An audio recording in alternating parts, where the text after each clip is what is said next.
see the basic concept for the relevant for the construction of circle diagram. So in the three-phase induction motor, as you know, you are having a stator and a rotor, and the rotor is of two types, that is squirrel cage type, that is having rotor will be having copper parts and that is short circuited by means of end rings. And in the case of slip rings, the external resistance can be added through the slip rings and the brushes in the rotor part. Next, we will see the power stages of an induction motor. So in the power stages, you will be having the stator input and this I square R loss in the stator, that is the copper loss in the stator, core loss in the stator is there, then stator output air gap power is there, that is input to the rotor. And then you are having I square R loss in the rotor, then total mechanical power developed will be there, then rotor copper core loss, friction loss, windage loss, stray loss. Stray loss is nothing but that is the eddy current. Due to the eddy current, we are having certain losses will be there. So that loss is known as the stray loss, that is not for the useful purpose. So then you are having the power output obtained in the shaft, that is shaft power. So we will see the torque characteristics. The torque characteristics means you are having the slip will be varying from that is a 0 to 1, or the speed will be varying from 0 to ns. So the standstill condition and the no load condition is there. So here as the slip increases, or we can see, so this portion you will be getting the torque will be proportional to S, or you can have a stable operating region, and this point is nothing, the pull out torque or the maximum torque or the breakdown torque of the machine, and this is the starting torque corresponding to the small resistance rotor. Suppose if we are having a large resistance rotor, then the curve will be like this. So this is the curve. As you can see, the maximum slip at which that is the maximum torque occurring will be at this point when you are having a large resistance rotor, and it will be having a high starting torque also. And the motoring, this is known as the motoring mode of operation, that is the slip will be 0 less than S less than 1. Suppose if you are having a braking mode of operation, then the slip will be greater than 1, and if you are having a generating mode of operation, then the slip will be less than 0. So next we will see the different tests conducted on the induction motor: stator resistance test, no load test, and the block rotor test. And the stator resistance test is simply you have to take the stator winding and connect it to an ammeter and the voltmeter method. Then you can measure the stator resistance. Suppose if you are connecting across the pair of terminals, then you have to take by 2. Otherwise, you have to take simply V by I if you are connecting the neutral part. But the DC resistance and the AC resistance are different due to the skin effect. So that means the tendency of the alternating current to concentrate near the surface. So it will be having always the AC resistance will be higher when comparing with the DC resistance. So you will be getting a factor 1.2 to 1.75 times the DC resistance value. So next we will see the no load test. The no load test is performed to determine the no load current, the no load power factor, core loss, windage and friction loss, no load resistance and reactance, no load power input. So normally the no load current will be 20 to 30% of the full load current. So here also you can connect a 2 wattmeter method. You are measuring for power measurement. You are using 2 wattmeter method and ammeter and a voltmeter, and you can connect to the 3-phase induction motor. So it can be a delta or a star connected network to measure the parameter. So here normally the input power will be the constant iron loss, stator copper loss at no load, and friction and windage losses. Normally we are neglecting the stator copper loss since the no load current is having a negligible value, and the friction of windage losses are normally we are neglecting.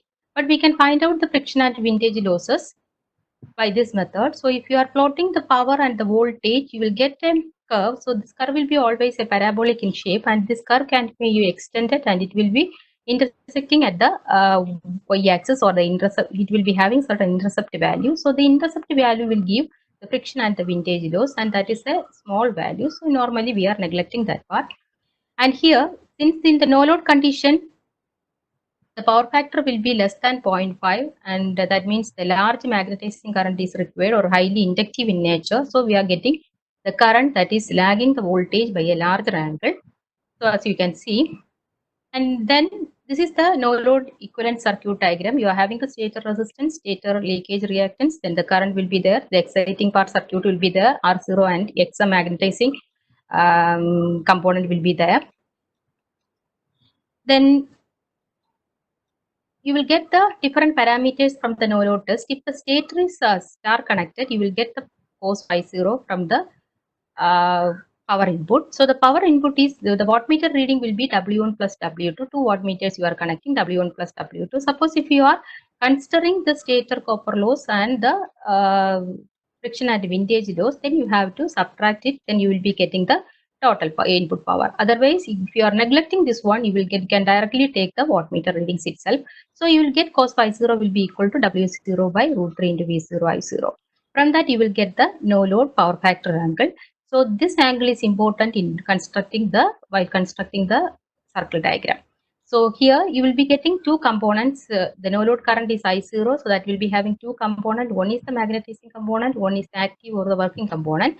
So that is I0 sin phi 0 and I0 cos phi 0. From that you will be getting the exciting parameters.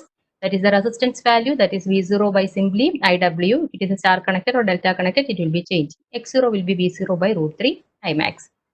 So next one is the block rotor test. In the block rotor test, you are having the shaft of the motor is locked. So if it is a slip ring induction motor, the rotor winding is short circuited by through the slip rings. If it is a squirrel cage induction motor, it is permanently short circuited by end rings. So here you have to apply reduced voltage. Then the rated value of the current has to be taken. Here you have to determine the power factor on short circuit and the total equivalent resistance referred to stator, the total equivalent reactance referred to stator, the short circuit current with normal applied voltage to the stator. So this is also an important factor for constructing the circle diagram. So here the power input on the lock rotor test is equal to the copper loss of the stator and the copper loss of the rotor for all the three phases. So next here you will be you can see that the core and the mechanical losses are negligible here since you are applying a reduced voltage, and the slip of the induction motor will be normally varying from 2 to 5%, and the rotor frequency will be, since S times the stator frequency, it will be ranging from 1 to 2.5 hertz. Then the short circuit current with when you are applying normal voltage, normally in the lock rotor test we are applying a reduced voltage, but if you are applying a normal voltage you will get a equation like this. And so this equation is also important. You can take this equation for constructing the circle diagram also. And the parameters obtained are the short circuit power factor, that's equal to the WSC, the short circuit input divided by root 3 into VSC ISC. And the equivalent motor impedance you can get from V by I, and the equivalent motor resistance is equal to, that is equal to WSC is nothing but 3I square R. So you can get the equivalent motor resistance, and the equivalent motor reactance will be X01, that will be equal, that is referred to R01, and X01 are referred to the stator. So R01 will be equal to the stator resistance R1 plus the equivalent resistance corresponding to the rotor part, that is R2 dash, that is R2 by K square. And the X01 can obtain from Z01 and R01, that is root of Z01 square minus R01 square, and R2 dash is equal to R01 minus R1. This is also important while drawing the circle diagram. So next we will see the equivalent circuit of the induction motor. So here you will be having, this is the rotor part. Rotor part will be S, E2 will be induced EMF, and R2 and SX2 will be there. Suppose if you are dividing by S, you will be getting X2 and R2 by S, and this is corresponding to the rotor input power or the air gap power, and this can be split into two, R2 and R2 into 1 minus S by S, and this will be corresponding to the rotor copper loss, and this will be corresponding to the rotor mechanical power. So if you are referring all referred to the stator side, you will be can see that the stator resistance R1, the stator reactance X1, and you can have the circuit like this. And this is the equivalent circuit. Next, we will move on to the circle diagram. Circle diagram is nothing but you can have a phasor diagram gives the relation for a single circuit condition. Suppose if you want a large variety of operating conditions, you can go for the graphical representation known as the circle diagram. So in the circle diagram, that is a phasor diagram drawn in one plane for more than one circuit conditions.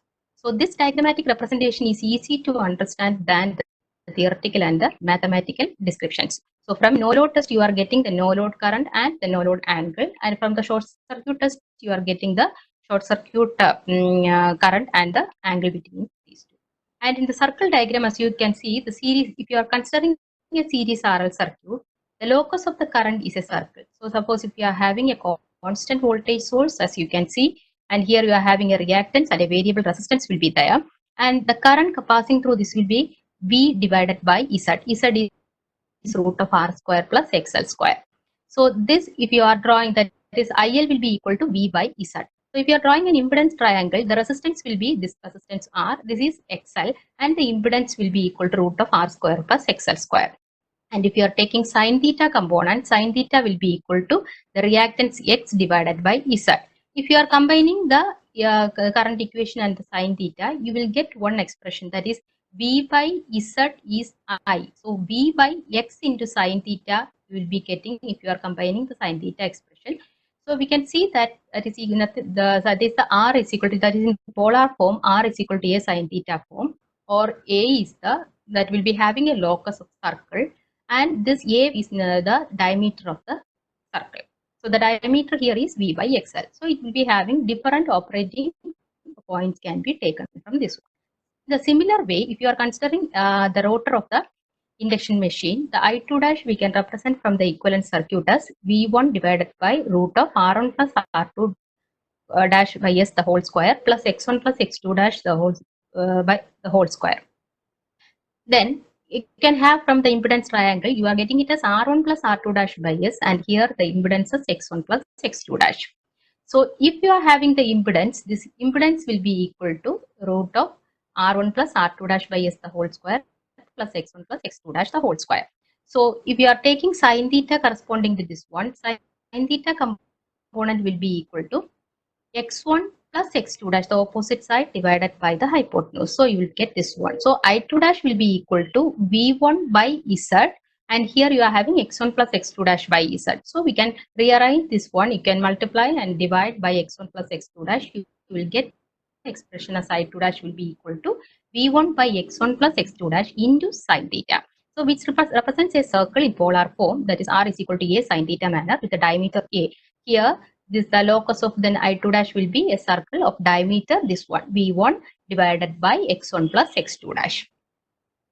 So from the no load test we are getting the no load power factor angle phi 0, and from the block rotor test we are getting the short circuit power factor angle, and the short circuit line current, if normal voltage were applied during the block rotor test, you can obtain from the ISN equation. And the power input, if normal voltage were applied during the block rotor condition also, you can obtain from this relation, that is WSN. Just you have to take WSN and the short circuit power equal to the normal voltage divided by the short circuit voltage. So take the ratio, you will get this one. This is also an important factor while taking the power scale in the case of circle diagram.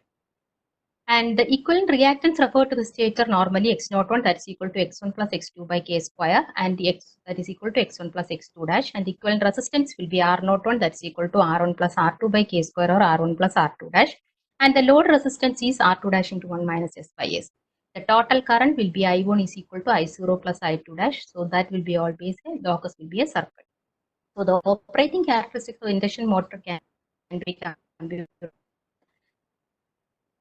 This is a circuit diagram. So we can see this is the voltage and this is the axis, and this O, that is the origin. So from the origin, so you have to consider no load power factor phi 0, and then I0 will be lagging the voltage by an angle phi 0, and the I0 current, the no load current is from 0 to this O dash point. So this will be representing the I0, no load current I0.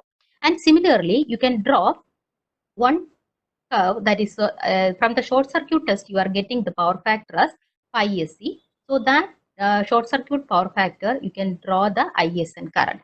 So before drawing this one, you have to take the suitable current scale, then only it will be compact with the graph. So suppose if the ISN you are obtaining is 100 ampere, then you have to select 1 centimeter as equal to 10 ampere. So you will be getting it as 10 centimeter is sufficient to draw this ISN. So then you are having from the no load test you are getting I0, and from the short circuit test you are getting ISN value.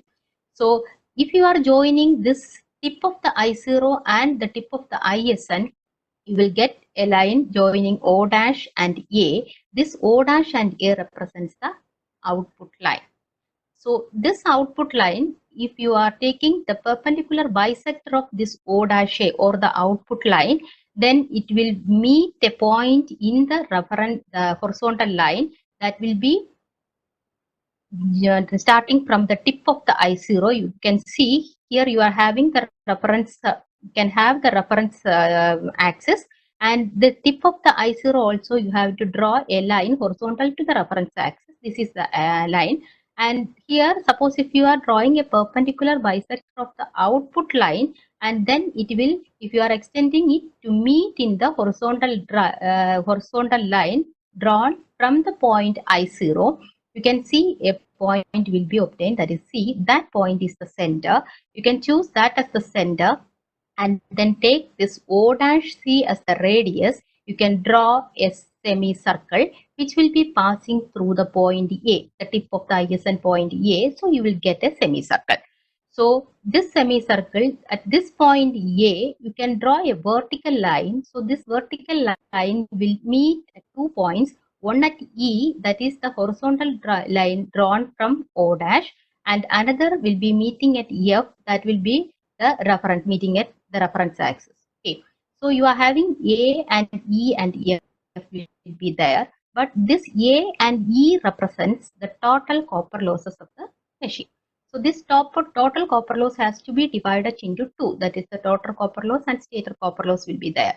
So in order to divide this stator copper loss and the rotor copper loss, we have to take one ratio, that is this A D is to DE, that will be equal to R2 dash is to R1. R2 dash is nothing but R01 obtained from the block rotor test minus R1, that is DC resistance, and you are having a DC resistance value. So you have to take R2 dash is to R1. So you have to divide in such a way as to get the point D. Suppose if you are getting the point D, this AD represents the total copper loss and the rotor copper loss, and this DE represents the stator copper loss. And this point D means if you are joining from the O dash, tip of the I0 point O dash, if you are joining to this point D, you will get a torque line. So this A and F, that represents the PSN. So PSN is the power input at block rotor condition under normal voltage if you are applying the normal voltage. So you can take the power scale by considering the PSN divided by this AF will give you that will give you the power scale corresponding to the circle diagram. So once you are getting the torque line, you can have this rotor copper loss and the stator copper loss division.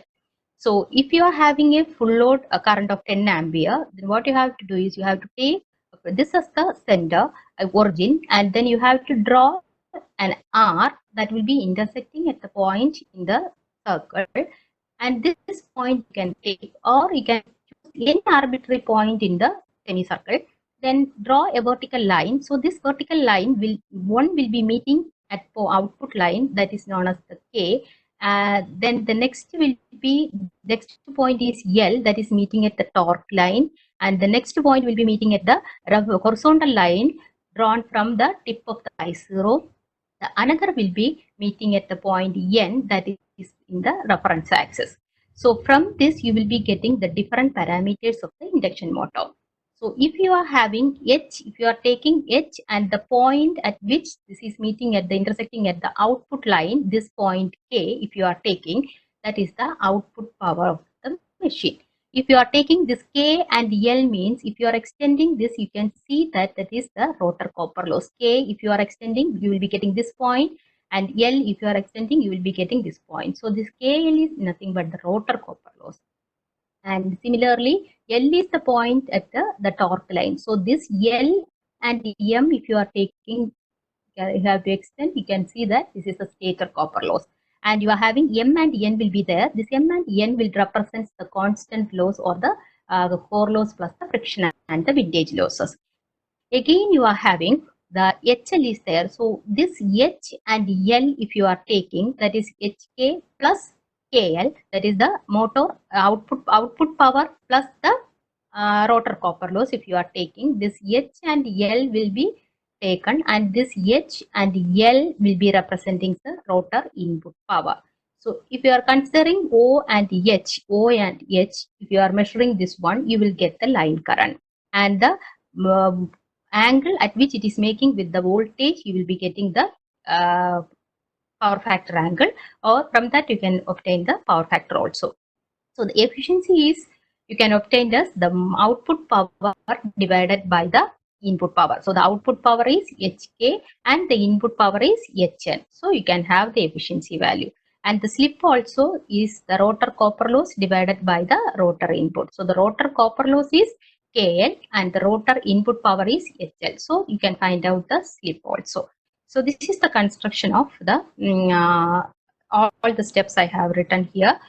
So this is all the parameters. So next one is how you will find out the maximum quantities from the circle diagram.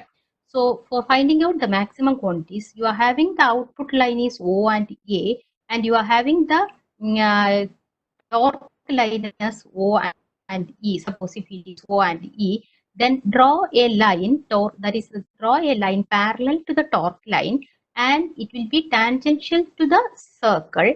And then you have to get the exact point. What you have to do is you have to take from the center, draw a line perpendicular to the torque line and extend it, and that will meet at certain point in the line that we have drawn parallel to the torque line. And then you have to draw a vertical line to the torque line. You will get this will be the maximum torque. You can measure the distance and you can convert it. And similarly, you are having the output power line will be there. You have to get the maximum output means draw a line parallel to this OA, and that will be tangential to the circle.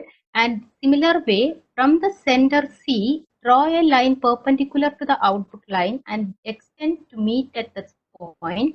Then draw a vertical line to the output line. You will get this will be the maximum output. In the similar way, you can draw the maximum input also.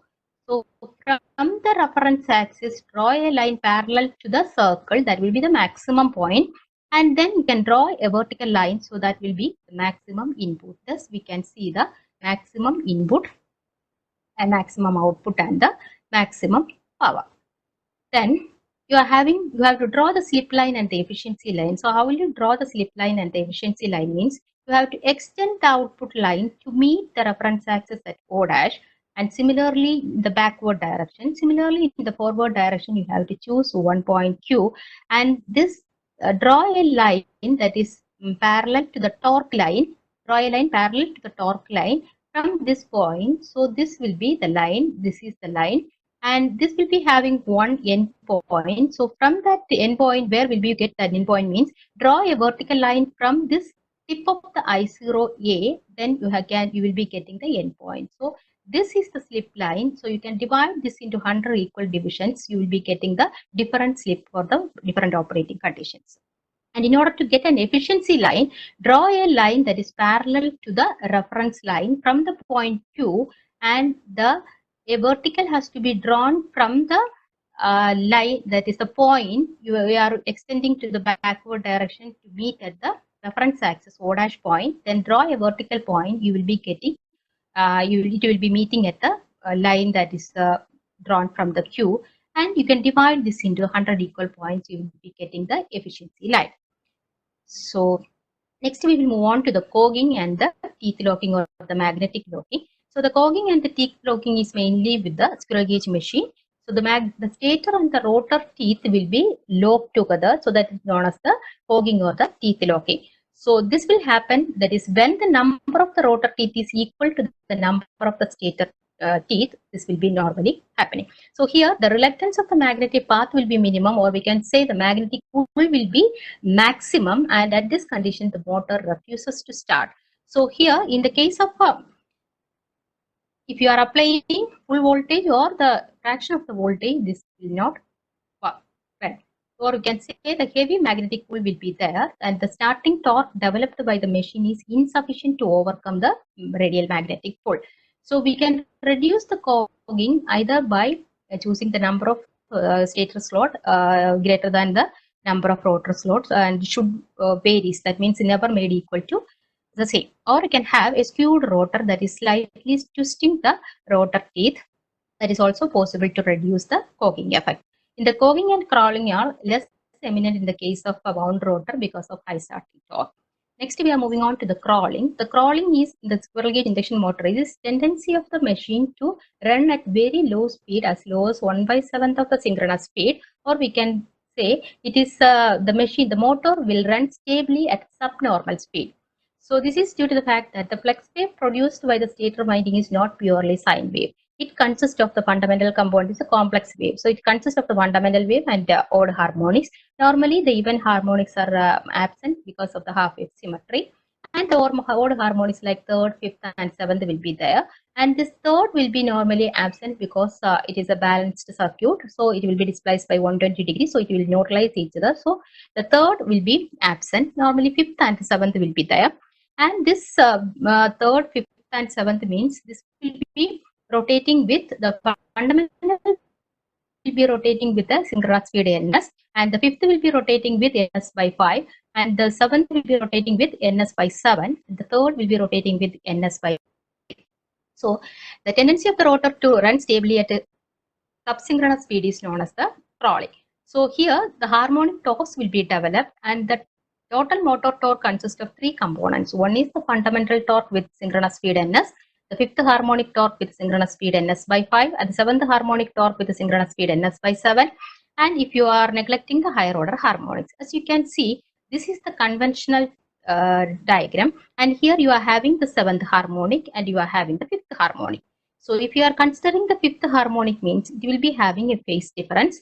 Fifth harmonic means 5 into 120. So 5 into 120 means you are getting it as 600. So 600 means 2 into 360, that is 720 minus 120, you are getting 600 value. So it will be having a phase difference of minus 120. So minus 120 means this flux will always set up a revolving speed in the reverse direction. So in the reverse direction. So that means it will always oppose the fundamental torque. So this will always cause a braking action also. Since it is having a lesser magnitude, we can neglect that one.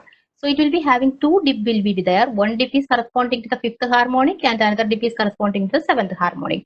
When you are taking the seventh harmonic, this will be having a phase difference 7 into 120, that is equal to 840. So 840 equal to 2 into 360. If you are splitting 2 into 360, that is 720 plus 120, you will be getting 840.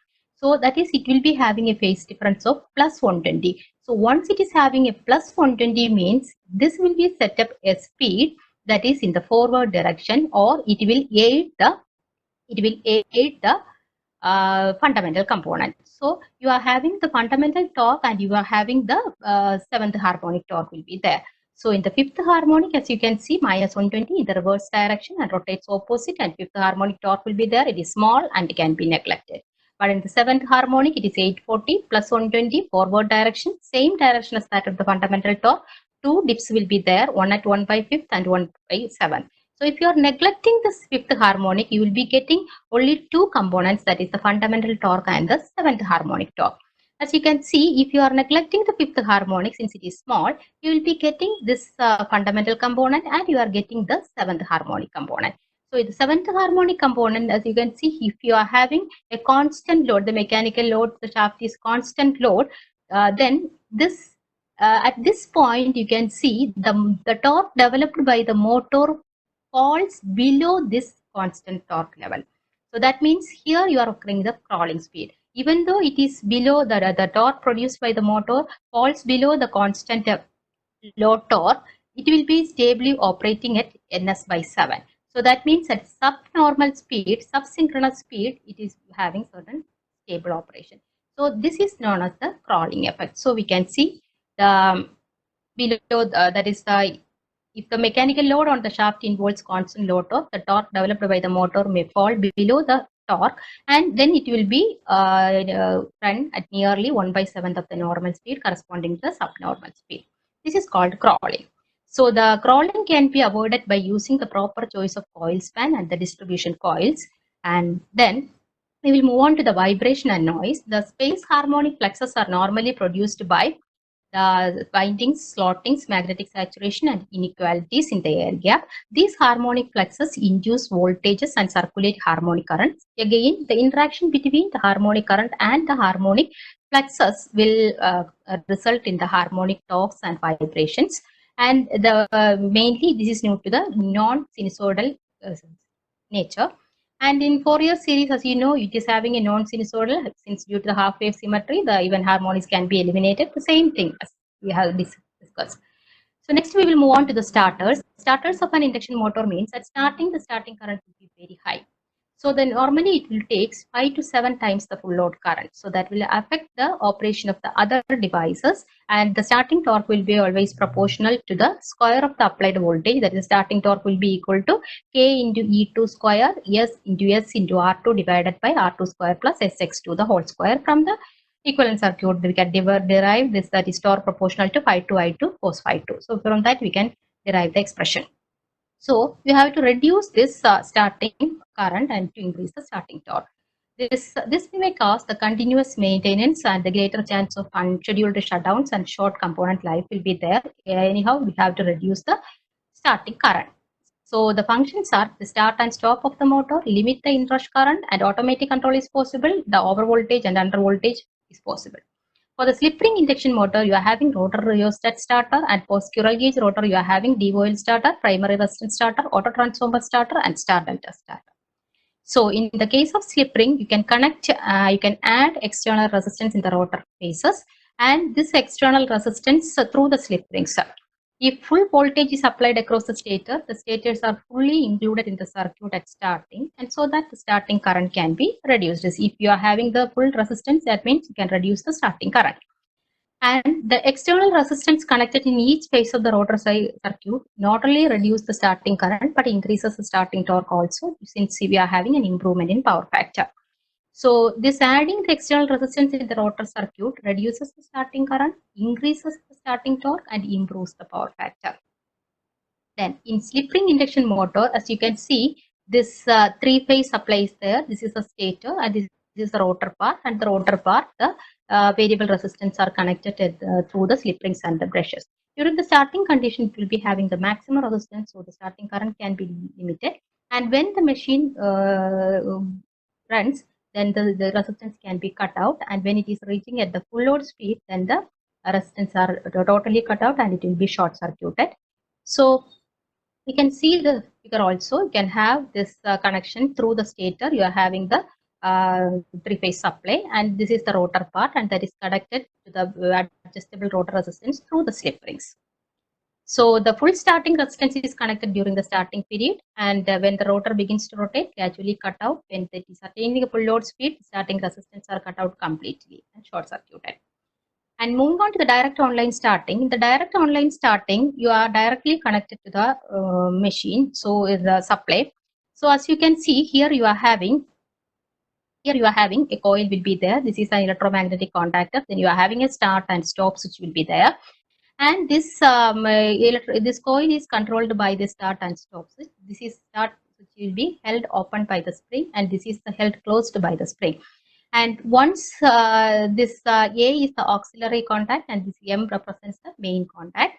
And this coil will be, when you are pressing the start button, means this coil will be energized through the lines, and this main contact and the auxiliary contact are closed, and this A and small a and B are shorted. And then if you are, suppose if you are releasing the pressure on the start button, then also this coil will be in the energized condition, then the motor will be connected to the supply mains.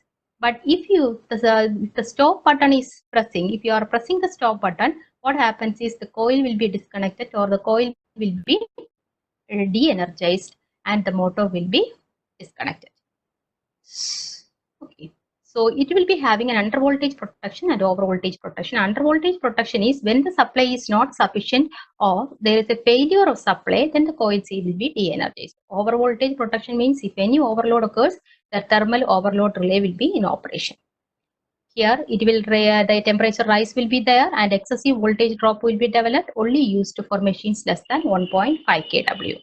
And the torque equation corresponding to this will be the rotor copper loss will be equal to S into rotor input, or you can have the developed torque will be equal to 3 I2 square R2 divided by S into omega. So from that you will get the torque expression as I2 square by S, or I2 is proportional to I1, so we can have the relation like this. So if you are taking the starting torque, S will be equal to 0. So you can have K into ISC square by S. S is equal to 1. So you can have this expression, and full load torque can be taken. So T start by TF will be equal to this expression, or you can have the starting torque TST can be taken as the full load torque into ISN by IF the whole square into full load slip. Okay, SF represents the full load slip. So in the case of primary resistance starting, so you are having starting resistors are there. That starting resistors are connected in series with the stator winding. So you can have a reduced voltage can be applied to this part. So here also in the starting condition, the full resistance will be there. In the running condition, the resistance will be cut out. So this is the smooth starting of the machines is possible. As the motors pick up speed, the resistors are cut out in steps and finally short circuited. So here also you will be having an expression, starting torque and the full load torque will be there. You have to take the ratio corresponding to this one. So you can see this will be x square times the torque obtained by the direct switching if you are comparing these two. And in the primary resistance starting, you are having the advantages, smooth acceleration, high power factor during starting, and less expensive than auto transformer starter. Disadvantages are heat will be there and low torque efficiency, and the expensive resistors has to be provided, and it is mainly for small machines. When you are going to the auto transformer starter, you can see the auto transformer is connected. So you can tap this one. So auto tap, different tappings can be provided to reduce the voltage, and you will be getting the fraction of the voltage will be there. Thus, you can control the current. So here, as you can see, here you are having the auto transformer V by root 3. If you are having the different tappings, then you will be getting KV by root 3 factor. So here also you have to find out the relation for the starting torque. The starting torque, since you are having the supply current, that will be equal to the primary current of the auto transformer, that is K times the secondary current of the auto transformer. The secondary current is nothing but I1 by I2 will be equal to K. So you will be getting K into ISN. So that is equal to K square times ISN, or if you are taking the relation between these two, you will get the starting torque will be K square times the torque obtained by the direct switching. So here also you can reduce the torque. In the case of the advantages of this one are the voltage is reduced by the transformation ratio, and the current and the power drawn from the supply are reduced. Internal losses can be reduced. Highest starting torque possible. Adjustment of a starting voltage by the selection of proper tap on the auto transformer. More motor current will be larger, can be employed in star connected as well as delta connected. Disadvantages are low power factor and higher cost in case of lower output rating motors.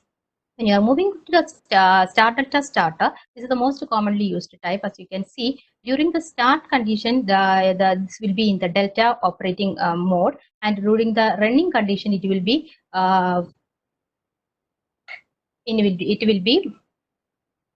so during the running condition it will be in the star mode. Okay, so here as you can see, if it is a star connected to 1, then this is the line voltage and the phase voltage will be VL by root 3, and the line current and the phase current remains the same. And at starting, as you can see, since it is in the star, it is having 57.7% of the line phase voltage will be only 57.7% of the line voltage. As the motor attains 80% of the full load speed, then it will be connected to the delta to a changeover switch. And then this method is cheap. And the star delta starter provides a stator of three-phase induction motor is designed for delta connection during its normal operation, and it is unsuitable where the voltage exceeds 3000 volt and excessive number of stator turns are required at that condition, and it is limited to 4 kW to 20 kW. And the star delta squirrel gauge induction motor, again you have to take the star connected one, V phase will be equal to VL by root 3, and the current will be equal to I phase, the same, and the delta connected V phase and the VL will be the same, but the current will be equal to root 3 I phase. If you are taking the ratio, you will be getting 1 by 3 factor. So we can see that at start the starting torque will be 1 by 3 times the direct online starting. So starting torque is reduced to 1/3 of the starting torque obtained by the DOL switching. So the advantages of the squirrel gauge induction motor while you are having a star delta starter is simple and rugged construction, cheap and efficient, suitable for high inertia and long acceleration loads, and good torque by current performance. And the disadvantages are the motor needs to be delta connected, means in the normal operation 6 terminals of the stator winding are to be brought out, and the reduction in voltage is fixed, and the starting torque is low. The disadvantages, that is 33% of the starting torque is only there, limited in applications where high starting torque is not required, and suitable for the line voltage exceeding 3000 volt. So these are the references. Thank you. Any questions? Yes, ma'am. Yes. Mohammed has asked, can you please explain the slip line and efficiency line once again? Okay, fine. The slip line means slip line is nothing but try to draw a line parallel to the torque line.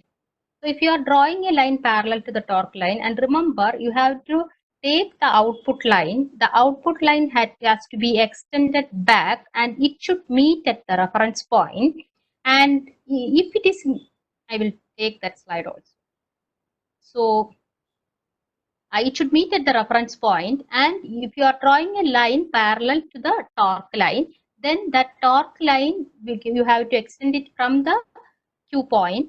Then you have to take the point, means from the I0 point you have to draw a vertical line to get the end position, and then you will be getting the slip line. And this slip line you can divide it into 100 equal divisions. Suppose if you have to get the efficiency line, means draw a line parallel to the reference line from the Q point, then you have to get an end point. So the end point will be obtained by the line joining the output line. When you are extending to the reference axis, you will get one O dash point. That O dash point, you have to draw a vertical line. So that will be meeting at the parallel line. So that will be the end point. So that is the efficiency line. That efficiency line can be divided into 100 equal points. Then you will be getting the slip line and the efficiency line. I will show you once again. So this one, simple. So this is, you can see, this is the output line, right? This is the output line. This output line you have to extend and you have to meet the point at the O dash point. O dash point means through the origin you are drawing on reference line. So this output line has to be extended to meet at O dash point, and this has to be extended in the forward direction also. Take an appropriate point Q, and from the Q, this torque line, draw a line parallel to the torque line. Is it clear? Is the draw a line parallel to the torque line from the point Q. Then you will be having one end point has to be there. You are having a start point, but you are having an end point should be there. So what you have to do is you have to draw a vertical, and that should meet at the I0 tip. So that means this is OA, that is the I0 point. So this I0 vector, so the tip of the I0 you have to draw a vertical line. So that will be meeting at this point. So you can divide, this is slip line, you have to divide it into 100 equal divisions. Then you can take at any operating point, you will be getting the various points. So here, this is a slip line. If you have to draw the efficiency line, means you have to draw a line parallel to this reference axis.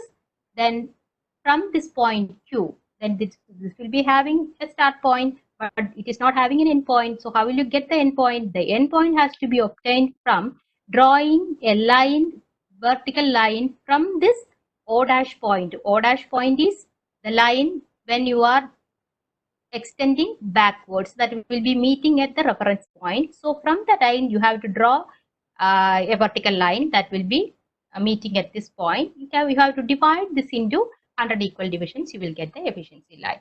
So otherwise you can directly taken from the circle diagram, that is the motor output divided by the motor input, or you can take the slip will be equal to rotor copper loss by rotor input. So the rotor copper loss and the rotor input, and the factor is the air gap power. If you are having PG, that's equal to 3I2 square R2 by S, and you are having the rotor copper loss as 3I2 square R2, and the mechanical power will be 3I2 square R2 into 1 minus S by S.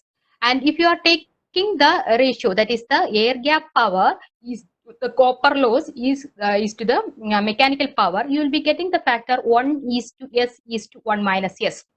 Simply you have to rearrange you will be getting 1 is. That means the rotor copper loss will be S times the rotor input, and the rotor mechanical power will be 1 minus S times the equation like this. So from that you will get the slip factor will be equal to rotor copper loss divided by the rotor input, because the rotor copper loss will be S times the rotor input, and you are getting it as the divided by the rotor input. So you can have the slip factor. So you can either you can taken from the direct from the circle diagram also. That's also possible. But this is the easy way to draw. You will get the value correctly. Okay. Clear? Okay, ma'am.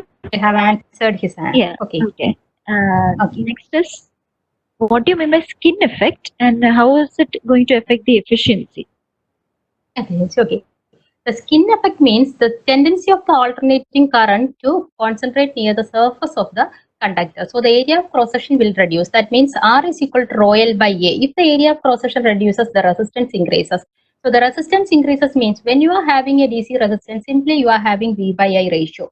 So if you have to consider that factor in the case of the skin effect, that means the AC resistance will be always more than the DC resistance value. So normally this factor will be varying from 1.2 to 1.75 times. So that's why the AC resistance, when you are taking for in the case of machines, you have to multiply it with the factor that is the skin effect factor. Okay. Okay, ma'am. Okay, Priya. Yeah, then there is another question. Okay. Okay. What is a torque line and why is it called a torque line? So torque line means you can see here. Here you can see the torque line. So the torque line means you are dividing this point. You are having the total. You will see this one. Okay. So the torque line means, as you can see, this is the total loss associated with the total loss. You can see this A and E and F, A, D, E and F. You will be getting the full power input under normal voltage condition. If you are dividing this AE into R2 dash is to R1, you will be getting the different losses associated with it. So that means this will give you the if you are taking from H and L. So the H and L represents the rotor input power.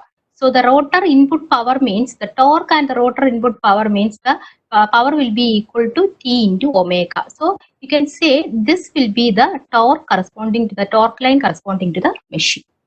So that means that divides the rotor copper loss and the stator copper loss into two parts. Okay. Okay, ma'am. Then will the maximum torque line change if the motor works for longer time? The maximum torque line means this is the locked condition, or the, you can see this is the locked condition. So this is the locked input condition. The maximum torque line means you will be getting the maximum torque when R2 is equal to Sx2. So the maximum torque will be always equal to K into 1 by 2x2. So depending upon the reactance value, so you will be getting the maximum value, and depending upon the you are having that is independent of the resistance, because if you are having a low resistance or a high resistance, the maximum torque always will be remains the same. But it depends upon the X value. Okay. Then there is a question. Could you kindly explain as to why the magnetizing current, no load current of induction motor is higher when compared with the transformer? Okay. So the no load current means when you are taking the no load condition, you are only having the current as since you are not connecting any load to the circuit, right? If you are not connecting any load to the circuit means you will be having only the stator and the exciting part will be there. So only the no load component will be there, and that can be divided into two parts. That is the IW, the working component, and the magnetizing component. The working component means that will be passing through the no load reactance path and the active path, and you are having the magnetizing component that will be flowing through the magnetizing reactance path. So this when you are in the no load condition, always it will draw lot of magnetizing current, and that means this will be highly inductive in nature. So once it is having a highly inductive structure means always the current will be lagging the voltage by an angle, and that means that this no load condition always the power factor will be less than 0.5. So from the 2 wattmeter method we can see if you are having the angle as greater than 60 degree, then the power factor will be less than 0.5. Or if you are having the 2 wattmeter method, this W1 will be positive and the W2 will be negative, or we will be getting the total power as W1 minus W2. Suppose if you are having an angle as 60 degree, then the power factor will be 0.5 and the W1 will be positive, but the 1 wattmeter will read 0. Then you will be getting the total power will be simply 1 wattmeter reading. So you can see it will be having a highly inductive in nature, and that will draw more magnetizing current to meet the okay. Okay, ma'am. And we have request from two people that can you Okay. explain the circle diagram once again? Circle diagram. Okay, sure. Okay, fine. I will explain. This slow. Okay. Circle diagram. So the circle diagram means, how will you draw the circle diagram means, you have to factors from the no load test and the block rotor test. So you can see this is the origin O, and you are having, this is the no load component I0 from the no load test. No load test, when you are conducting, you will be getting the no load current I0, and this no load current I0 you have to draw with the power factor phi 0, and this phi 0, if you are drawing with an angle phi 0, and this current will be lagging the voltage by an angle phi 0, you can draw I0. This is the tip of the I0, and you have to draw a line, that is horizontal line, parallel to the reference axis. From the tip of the I0, you will get a line that is, let it be O dash, M, C, E, G, etc. Okay. Then what you have to do is, you have to draw a ISN line. So ISN you will be obtaining from the block rotor test. So at an angle, block rotor, that means a short circuit power factor angle, you can take the phi SC angle from the voltage, and that will be lagging, and that you can take the ISN, and then you can appropriate current scale, you can draw the ISN also. And if you are joining this tip of the I0, the no load current from the no load test, and the tip of the ISN from the block rotor test, so you will be getting one line. You can join this O dash and A, you will get the output line. Once you get the output line, from the output line you have to draw a perpendicular bisector, so that this perpendicular bisector you have to extend, and it should meet at the horizontal line that is drawn from tip of the I0. So that from the tip of the I0 you will get the point. This point is the center of the locus of the circle. So this at the center, and this O dash C as the radius. See, this is the O dash C. O dash C as the radius. You have to draw a semicircle, and this will be definitely passing through the point A.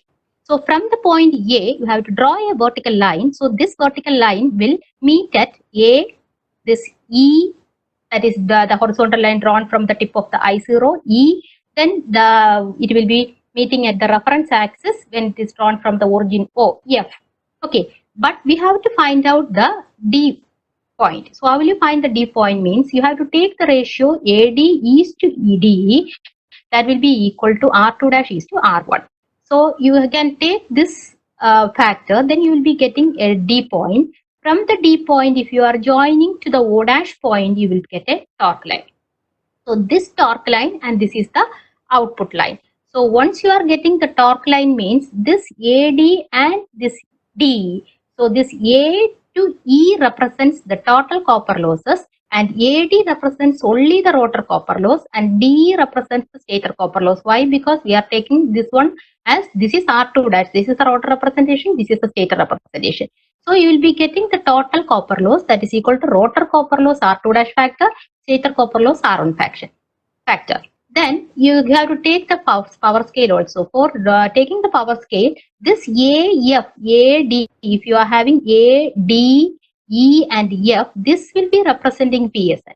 So this PSN value divided by the total length, this AF. So if you are taking, and then you have to consider, then you are getting the output line and the torque line, then you have to obtain the maximum torque, maximum output and the maximum input. So how will you find the maximum output? The maximum output means you have to draw a line parallel to the output line, and it will be tangential to the semicircle, and you have to get the exact point. Then if you want to get the exact point means, you have to draw a line from the center C to the output line perpendicular, then you have to extend it to meet the point, then you have to take the maximum output. And similarly, you have to get the maximum torque means you have to draw a line parallel to the maximum torque line that is tangential to the semicircle, and then you have to draw a line that is perpendicular to the torque line and then extend it, that will be meeting at point here.